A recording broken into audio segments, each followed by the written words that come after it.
नमस्कार चौबेपुर, ये है पब्लिक खबर और आप सुन रहे हैं रेडियो चौबेपुर, जहां अपने इलाके की खबरों को जानने के लिए अखबार के पन्ने पलटने या अलग अलग माध्यमों पर ढूंढने की जरूरत नहीं।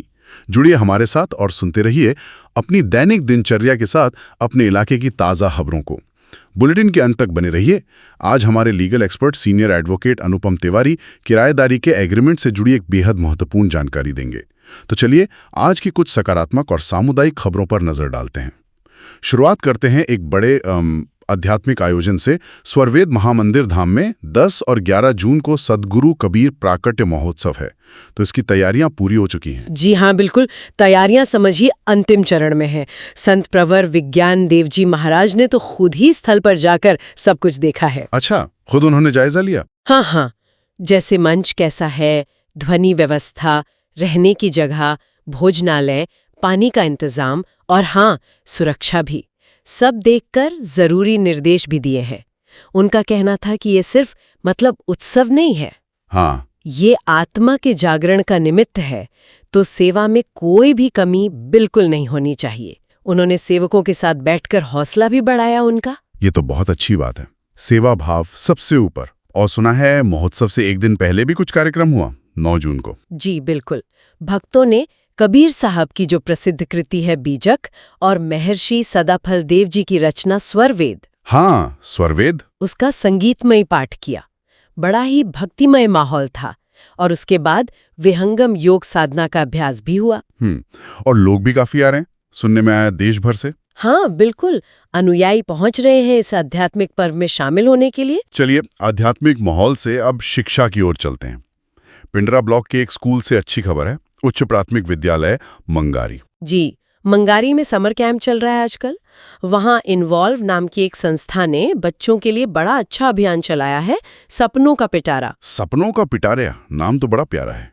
क्या था इसमें? इसका मकसद था कि बच्चों को अपने सपनों को पहचानने का मौका मिले और वो खुलकर बता सकें कि वो क्या बनना चाहते हैं, क्या करना चाहते हैं। अच्छा, उनको व्यक्त करने का अवसर देना। हाँ, संस्था के जो लोग थे, राहुल कुमार सिंह, अमर सिंह और खांडेराव पंचाल, उन्होंने बच्चों से बातचीत की, उन्हें समझाया कि लक्ष्य कैसे बनाएं, अगर मुश्किलें आए तो घबराएं नहीं, आत्मविश्वास रखें। ये तो बहुत जरूरी है बच्चों के लिए, आत्मविश्वास बढ़ाना। बिल्कुल। और अच्छी बात ये रही कि इसमें स्कूल के शिक्षकों का भी सहयोग रहा। जैसे बाबतपुर स्कूल के शिक्षक हैं श्रवण कुमार और मंगारी के प्रधानाध्यापक राजेश कुमार सिंह और भी शिक्षक थे। सबने मिलकर बच्चों का उत्साह बढ़ाया। यही तो है समुदाय की ताकत, जब सब मिलकर बच्चों के लिए सोचते हैं। अच्छा, अब जरा स्वास्थ्य क्षेत्र की बात कर लें। चिराई गांव पीएचसी पर भी कुछ हुआ है। जी, सोमवार को चिराई गांव पीएचसी पर प्रधानमंत्री सुरक्षित मातृत्व दिवस मनाया गया। हाँ, ये तो हर महीने होता है शायद, गर्भवती महिलाओं के स्वास्थ्य जांच के लिए। जी बिल्कुल। इस बार के स्वास्थ्य शिविर में 288 गर्भवती महिलाओं की सेहत जांची गई।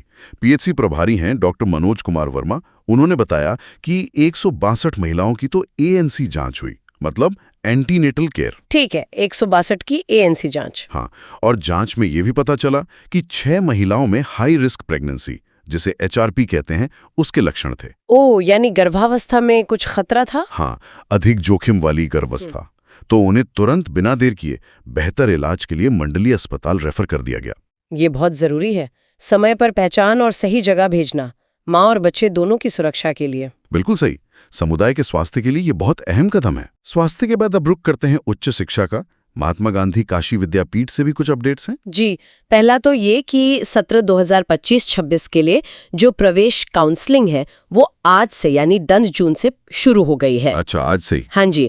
और कुलपति प्रोफेसर आनंद कुमार त्यागी के आदेश पर छात्रों की मदद के लिए 2 हेल्प डेस्क भी बना दिए गए हैं। ये बढ़िया है। कहाँ है हेल्प डेस्क, कोई जानकारी? एक तो है पंत प्रशासनिक भवन में, जो पुराना छात्र प्रकोष्ठ कार्यालय है ना, वहाँ। जी। वहाँ प्रोफेसर नलिनी श्याम कामिल और डॉक्टर राकेश कुमार तिवारी रहेंगे मदद के लिए। ठीक है, एक पंत प्रशासनिक भवन में। और दूसरा है छात्र कल्याण संकाय में। वहाँ डॉक्टर सुरेंद्र प्रताप सिंह रहेंगे। तो छात्रों को कोई दिक्कत हो तो वो संपर्क कर सकते हैं। ये तो अच्छी सुविधा है छात्रों के लिए। अच्छा, और अगर किसी को अपने फॉर्म में कुछ गलती सुधारनी हो, ऑनलाइन आवेदन में? हाँ, उसके लिए भी सोचना है। कुल सचिव डॉक्टर सुनीता पांडे ने बताया है कि जिन छात्रों को अपने ऑनलाइन प्रवेश फॉर्म में सुधार करना है वो 11 और 12 जून को कर सकते हैं। यानी कल और परसों? जी हाँ, विश्वविद्यालय के पोर्टल पर लॉगिन करके वो अपने व्यक्तिगत या शैक्षणिक विवरण में बदलाव कर पाएंगे। लेकिन ध्यान रखना होगा कि इसके बाद फिर मौका नहीं मिलेगा। ये जरूरी बात है। 11 और 12 जून ये तारीखें छात्र नोट कर लें। और एक सूचना बीए एलएलबी के छात्रों के लिए भी थी शायद। हाँ बिल्कुल, बीए एलएलबी 10वीं सेमेस्टर के जो छात्र हैं, सत्र 2024-25 वाले, हाँ, उनकी मौखिक परीक्षा मतलब वाइवा 16 जून को सुबह 11 बजे विधि विभाग में होगी। 16 जून सुबह 11 बजे, ठीक है। जी, और विभागाध्यक्ष प्रोफेसर रंजन कुमार ने साफ साफ कहा है कि प्रैक्टिकल ट्रेनिंग की जो पुस्तिका है वो साथ लानी ही लानी है, अनिवार्य है। अच्छा, वो पुस्तिका जरूर ले जाएं छात्र, ने तो परीक्षा में शायद बैठने ना दें। दिक्कत हो सकती है, तो ये याद रखें। हमारे लीगल एक्सपर्ट से वो जरूरी जानकारी लेने का जिसका हमने शुरू में जिक्र किया था। किराएदारों को अपना परिसर किराए पर देने से पहले किस महत्वपूर्ण तथ्य का ध्यान रखना बेहद जरूरी है, सुनिए हमारे लीगल एक्सपर्ट सीनियर एडवोकेट अनुपम तिवारी से। आजकल कई ऐसे मामले देखने को मिल रहे हैं कि यदि आपने अपनी दुकान या मकान को किराए पे दे रखा है और उसमें अगर कोई व्यक्ति बिजनेस करता है तो वो अपना जीएसटी रजिस्ट्रेशन उसी दुकान और मकान के एड्रेस पे करा लेता है और बाद में अपनी जीएसटी की लायबिलिटी बिना दिए वो खाली कर देता है। बाद में यदि अथॉरिटीज़ उस चीज़ की वसूली करती हैं तो ओनरशिप से करती हैं।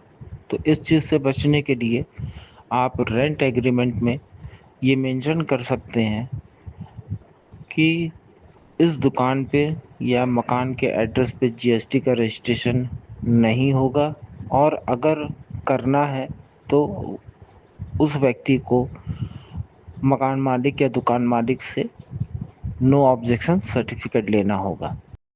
ये था आज का पब्लिक खबर बुलेटिन। कल फिर मिलेंगे नई ताजा खबरों के साथ। तब तक के लिए जुड़े रहिए रेडियो चौबेपुर से। सुनते रहिए, जानते रहिए और अपने समुदाय से जुड़े रहिए।